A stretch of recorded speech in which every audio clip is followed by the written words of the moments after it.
അള്ളാഹു ഇത്രയും വലിയ ശരിയാണല്ലോ. വിശുദ്ധ ഖുർആനിലുള്ള നമ്മുടെ വിശ്വാസം ശരിയാണെന്നുള്ളതിൻ്റെ ഒരു ഉദാഹരണം ഞാൻ ഉസ്താദുമാരോടോ പണ്ഡിത വിദ്യാർത്ഥികളോടോ അല്ല, സാധാരണക്കാരെന്ന് പറയുന്നത് ചെറുതാക്കാനുമല്ല. സാധാരണക്കാർക്ക് ചിലപ്പോൾ പണ്ഡിതന്മാരെന്ന് പറയപ്പെടുന്നവരെക്കാളും ഇൽമുണ്ടാകും.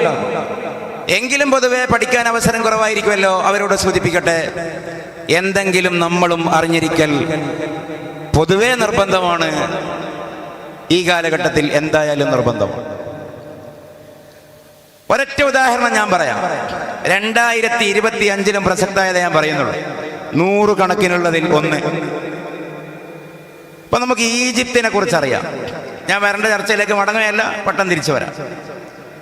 ടൂർ പോകുന്നുണ്ടല്ലോ ആൾക്കാർ. അവിടെയുള്ളതിൻ്റെ പ്രത്യേകത എന്താ? പിരമിഡുകൾ. ആ പിരമിഡൊക്കെ ചിലപ്പോൾ കാലപ്പഴക്കം കൊണ്ട് നശിക്കും, നുരുമ്പും അതിൽ നിന്ന് പലതും പുറത്തു വരും.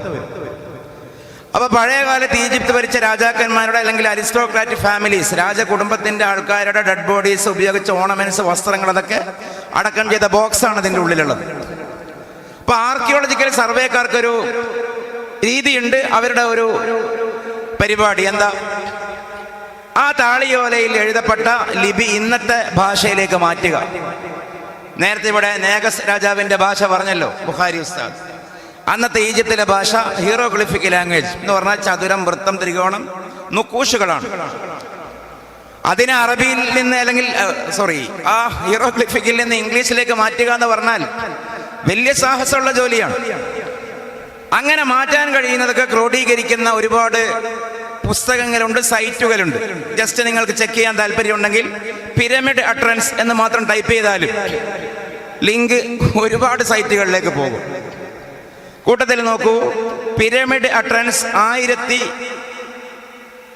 1365 വേഴ്സ് നമ്പർ 553. ആ അക്കത്തിൽ നേരിയ മാറ്റമുണ്ട്. അതിൻ്റെ PDF-ഉം സൈറ്റ് ലിങ്കൊക്കെ ഇവിടെ ഉണ്ട്. അതെന്താണെന്നറിയോ? അത് the sky will weep for thee, the earth will tremble for thee, the most awaited one. ഇതാണ്. എന്താ അതിൽ ഇത്ര വലിയ അത്ഭുതം? അത് പറയുന്നത് ഈജിപ്ത് ഭരിച്ചിരുന്ന രാജാക്കന്മാരെ കാലഘട്ടം, അതിൽ പെട്ട രാജാവാണ് കലീമുല്ലാഹി മൂസ അലൈഹിസ്സലാമിന്റെ കാലത്തുണ്ടായിരുന്ന നമ്മൾ ഫിർഔൻ എന്ന് പറയുന്ന ഫറോഹ റംസീസ് II ഓസിമാൻഡിയോസ്. ഇസ്ലാമിന്റെ വലിയ എതിരാളിയാണ്, ഭൗതികവാദിയാണ്, നിരീശ്വരവാദിയാണ്. ഇന്നത്തെ നിരീശ്വരവാദത്തിന്റെ ഒന്നാമത്തെ കൾട്ട് ഫിഗറാണ് ഫിർഔൻ. അദ്ദേഹം ആൾ ദൈവതം ചമഞ്ഞു എന്ന് പറയുന്നതിന്റെ താല്പര്യം മൂസ അലൈഹിസ്സലാം പരിചയപ്പെടുത്തുന്ന കാണാത്ത അഭൗതികനായ ദൈവം എന്തിനാ, കാണുന്ന ഞാനുണ്ടല്ലോ എന്ന വാദമാണ്. മെറ്റീരിയലിസ്റ്റ് ദൈവമായിരുന്നു ഫിർഔൻ.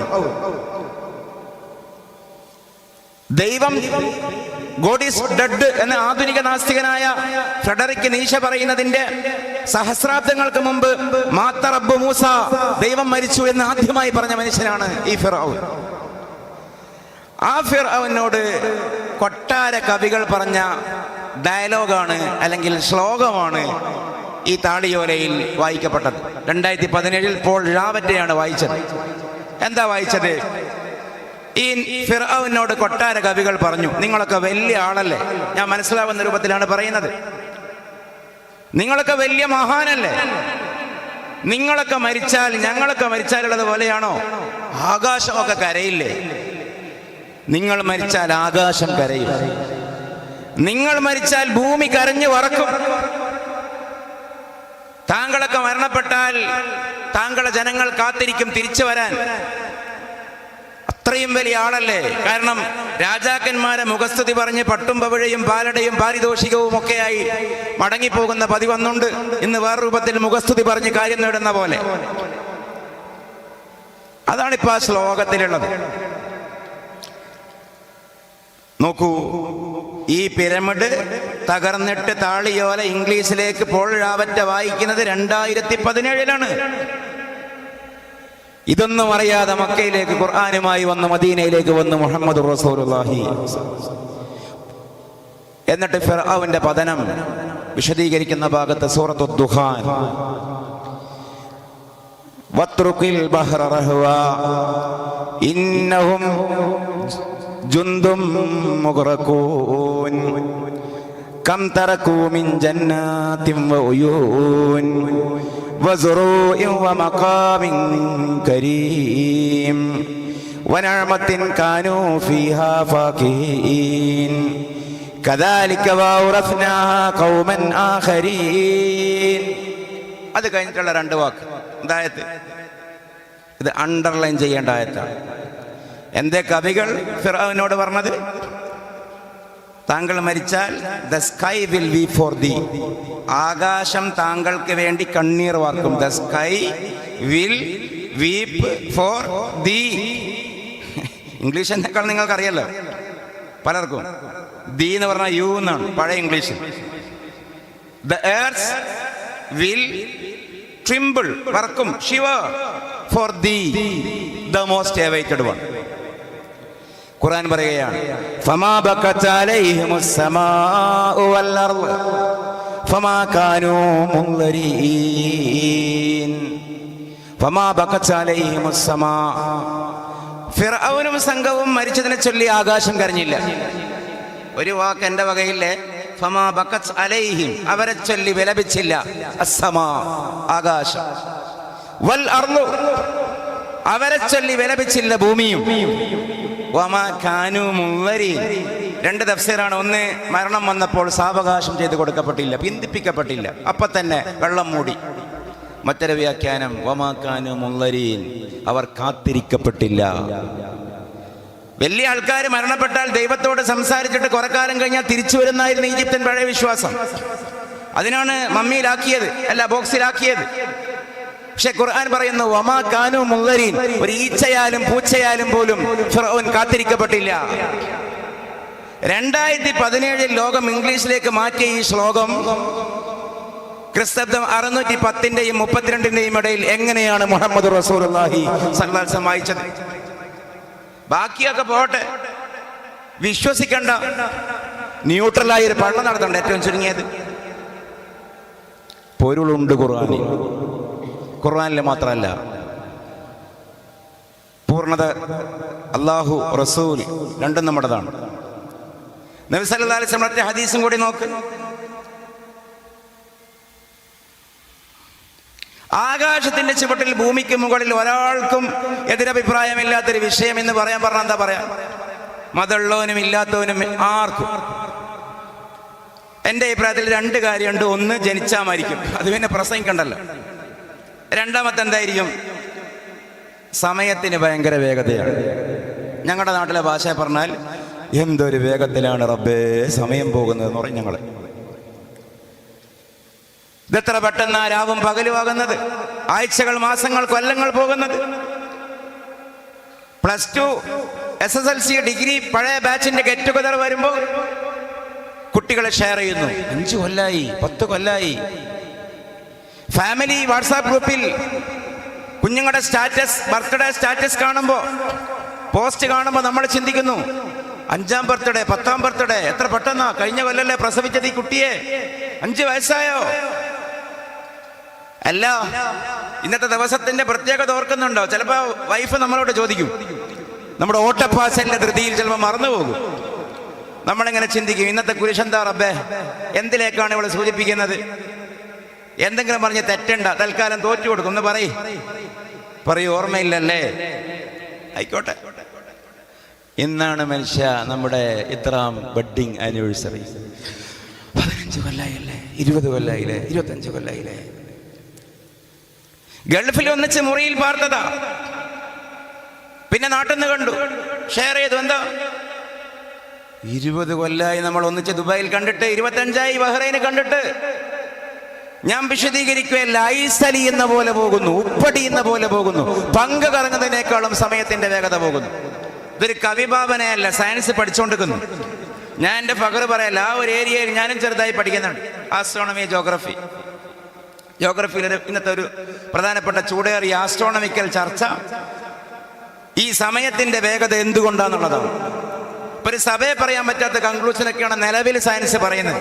ഒരാർക്ക് സെക്കൻഡ് ഭൂമിന്റെ വേഗത കൂടിയിട്ട് ഒരാർക്ക് സെക്കൻഡ് ഒരു സെക്കൻഡിനെ കുറേ പീസാക്കിയാൽ അതിലൊരു കഷ്ണത്തിന്റെ പേരാണ്. അതുകൊണ്ടൊന്നുമല്ല ഇത്. ലോകത്ത് ഏതെങ്കിലും ഒരു സയൻസിന്റെ, തത്വശാസ്ത്രത്തിന്റെ, മതത്തിന്റെ, സാഹിത്യത്തിന്റെ ഒക്കെ ഭാവനയിൽ ഇങ്ങനൊരു വിഷയം പറയുന്നുണ്ടോ? സമയം ഇങ്ങനെ പോവാണ്. ഞാൻ ചുരുക്കട്ടെ, സയന്റിഫിക് ഫിക്ഷൻസ് ഒക്കെ ഇന്ന് ഇറങ്ങുന്നുണ്ടല്ലോ. എങ്ങനെ ഭൂതകാലത്തിലേക്ക് പോകാം, ഭാവി കാലത്തിലേക്ക് പോകാം, മരിച്ചവരെ കണ്ടുമുട്ടാം. ടൈം വീൽ കൺസെപ്റ്റുകൾ വെച്ച് സിനിമ വരുന്നു, നോവൽ വരുന്നു, പലതും വരുന്നു. എന്നിട്ടും ഇത് പറഞ്ഞില്ല. ഒരാളെ പറഞ്ഞുള്ളൂ, സയഅതി സമാനുൻ അലന്നാസ്. മനുഷ്യരെ, നിങ്ങളൊരു അനുഭവം കാണാനിരിക്കുന്നു. എന്താണ് ആ അനുഭവം? ഒരു കാലം വരുന്നുണ്ട്, യതകാറബു ഫീഹി സമാൻ. ആ കാലഘട്ടത്തിൽ സമയങ്ങൾ പരസ്പരം അടുത്തടുത്ത് വരും. ഫതകൂനു സനതു കശഹർ.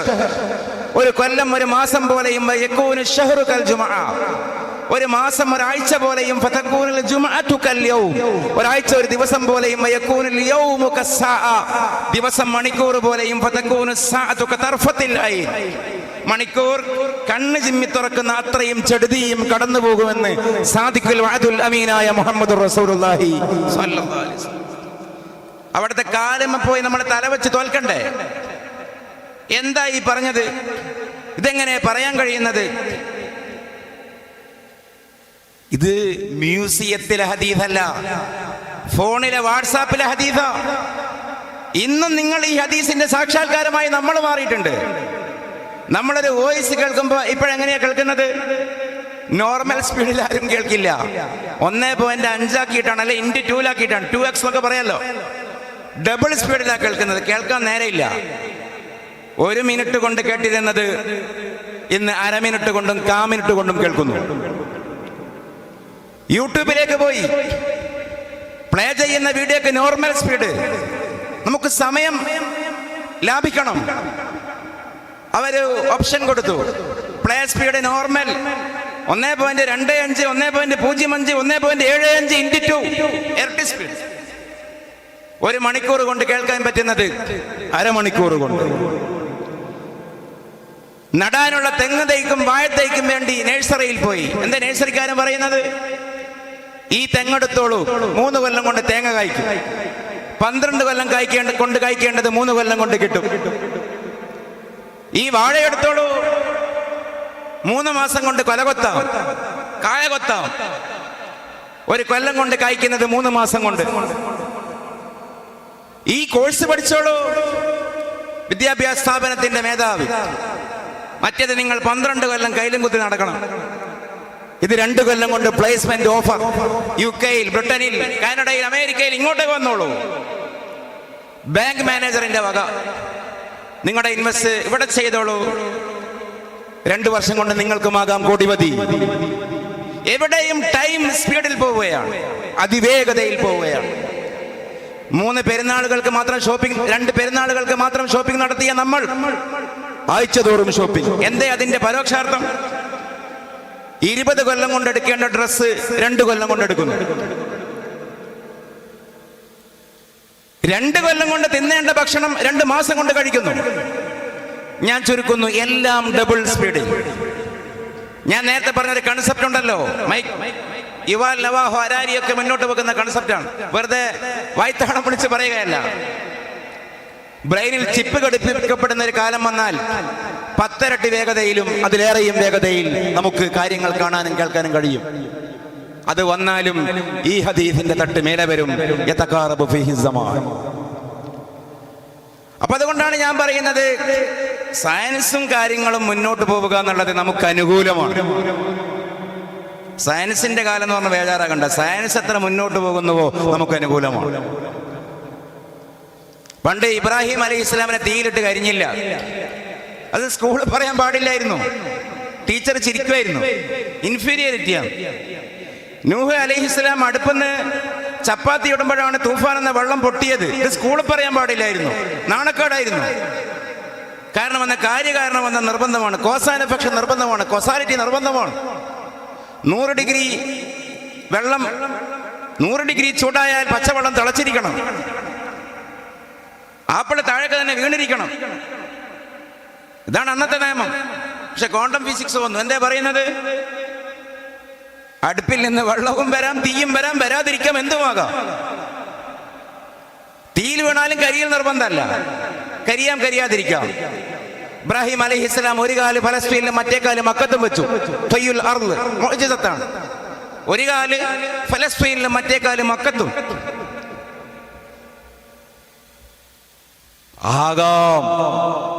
ഈ സെക്കൻഡിൽ ഒരു വ്യക്തി ഇവിടെ കാണുകയാണെങ്കിൽ ഇതേ സെക്കൻഡിൽ തന്നെ, അടുത്ത സെക്കൻഡിലല്ല, ഇതേ സെക്കൻഡിൽ തന്നെ അതേ വ്യക്തിയെ എവിടെയും കാണാം. ഇതാണ് ഇന്നത്തെ ഫിസിക്സ്. ഫിസിക്സ് ഭൗതിക ശാസ്ത്രമാണ്. യാഥാർത്ഥ്യങ്ങൾ പഠിക്കുകയാണ്. ആ യാഥാർത്ഥ്യങ്ങളുടെ യാഥാർത്ഥ്യം അള്ളാഹു സ്ഥാപിച്ച മഹായാഥാർത്ഥ്യമായിരിക്കും. ഞാൻ ചുരുക്കുന്നു. നിങ്ങൾക്ക് ചോദിക്കാനുള്ള ഊഴത്തിലേക്കുള്ള 1-2 സൂചന. ഇനി പ്രസംഗിക്കുന്നില്ല ഈ വിഷയത്തിലേക്ക്.